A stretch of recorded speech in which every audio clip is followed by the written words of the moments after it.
Welcome to all of you in this video. As you know that in the previous video we have covered binary fission and all of its types. Now today in this video we will be talking about other types of asexual reproduction. So let's start with multiple fission. In this method or process, multiple organisms are produced by a single parent. Now, the most important fact about the multiple fission is that it always occurs under unfavorable conditions. Now, when I say unfavorable conditions, I mean less or insufficient availability of food, water, and suitable temperature. Now, during the multiple fission, the nucleus of the cell undergoes multiple divisions to make multiple nuclei. Now each of this nucleus is surrounded by a bit of protoplasm, and it ultimately develops into daughter cells when the cyst of the parent cell breaks. Multiple fission occurs in amoeba, monocystis, and plasmodium. Now, let's talk about the next type of asexual reproduction, which is budding. So, budding is a process or a method in which an outgrowth comes out from the body of the organism. It is called the bud. Now, this bud is supported by the parent organism or the parent body, and when it becomes completely mature or fully mature, it gets detached from the parent body. So in this way it becomes a separate organism and it starts leading its individual life. So hydra and cells of yeast are such organisms where budding occurs. You can see here it is hydra. Here a small outgrowth develops which is called bud. Then this bud develops into a separate individual or separate hydra. On becoming fully mature, it gets detached and a new hydra gets birth. So this is the way how budding takes place. Now let's talk about the next type of asexual reproduction, which is called gamule formation. So when I say gamule formation, okay, I have to tell you that what gamule is. Okay, so there are some metazoans. In certain metazoans, the asexual reproduction takes place by a special or peculiar body which is called gamule or statoblast. Now this gamule or statoblast is composed of undifferentiated cells. These undifferentiated cells contain food material and they are protected and enclosed by monaxon spicule. Now see here, these undifferentiated cells are called archaeocytes. These archaeocytes are actually totipotent cells.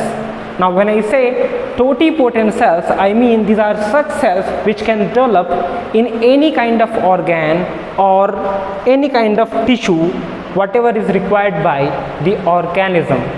Okay, so when these kind of gamules or statoblasts are shed from the parental body, they start leading individual life and they become a separate organism.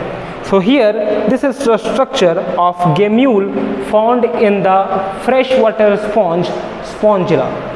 Now let's jump to the next type of asexual reproduction, which is called plasmotomy. So in the plasmotomy, the cytoplasm divides but the nuclei do not divide. So plasmotomy occurs in the multinucleate organism. So in certain multinucleate organism, cytoplasm divides but nuclei do not, and later the daughter cells maintain the regular number of nuclei by the nuclear division. Now So Pleomyxa is a kind of organism where asexual reproduction by plasmatomy occurs. Now the next type of asexual reproduction is fragmentation or regeneration.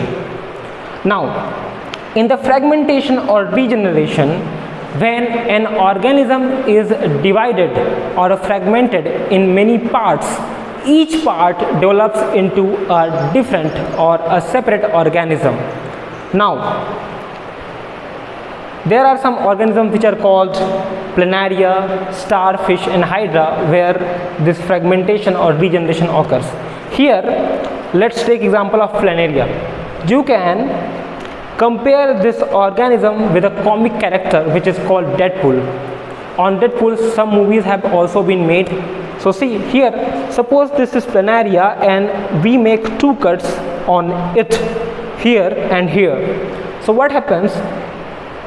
The planaria gets fragmented in three parts. Now all the three parts, each one of them is capable of regenerating into a separate planaria. See here, when we divide the planaria in three parts, the head generates into a separate planaria, the tails generate into a separate planaria, and the middle section also generates into a separate planaria. So it's a kind of Deadpool in biology, you can say. Now starfish and hydra are other organisms where fragmentation or regeneration occur as a mode of asexual reproduction. Now after this, let's go to the next type, which is called spore formation. So spore formation, let's see what is the spore. So spores are minute unicellular thin walled structures which germinate to grow into a separate organism. Now this spore formation takes place in all the monerans, protists and yeast and pteridophytes. Now when we talk about spores, there are two types of spores. One are called motile zoospores and another is called non-motile zoospores. When we talk about motile zoospores, we are talking about those zoospores or those spores which have flagellum with them. Okay, and the spores without flagella or flagellum are called non-motile zoospores. So in this video, this is it. Thank you.